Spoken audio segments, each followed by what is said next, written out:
जय स्वामीनारायण।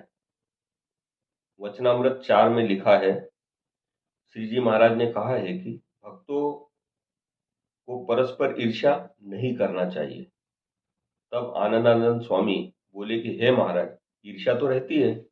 इस पर श्री महाराज ने कहा, यदि ईर्ष्या ही करनी है तो वह नारद जी जैसी करनी चाहिए। जैसे कि एक बार नारद जी और तुमरू दोनों वैकुंठ में लक्ष्मी नारायण के दर्शन के लिए गए।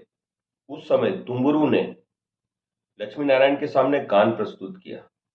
उससे लक्ष्मी और नारायण दोनों प्रसन्न हो गए। उन्होंने तुमरू को अपने वस्त्र और आभूषण दिए। इससे तुमरू के प्रति नारद जी में ईर्ष्या उत्पन्न हो गई और उन्होंने सोचा कि मुझे तुमरू जैसी गायन विद्या सीखना चाहिए, वो भी भगवान को प्रसन्न करने के लिए।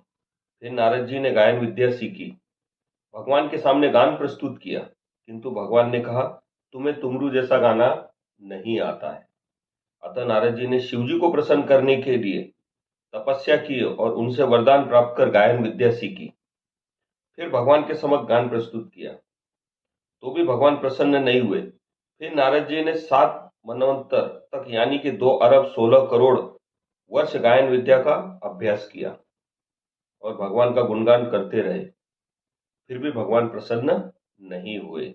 अतः तो उन्होंने स्वयं तुमरू से गायन विद्या सीखी और द्वारिका में श्री कृष्ण भगवान के सम्मुख गान किया। तब श्री कृष्ण भगवान प्रसन्न हो गए और उन्होंने उससे वस्त्र अलंकार नारद जी को भेंट कर दिए। उसी समय से तुमरू ने नारद जी की ईर्ष्या समाप्त हो गई। अतः यदि ईर्ष्या करनी हो तो इस प्रकार करनी चाहिए, जिससे ईर्ष्या हो उसके गुणों को ग्रहण करे और अपने अवगुणों का परित्याग करे। जय स्वामीनारायण।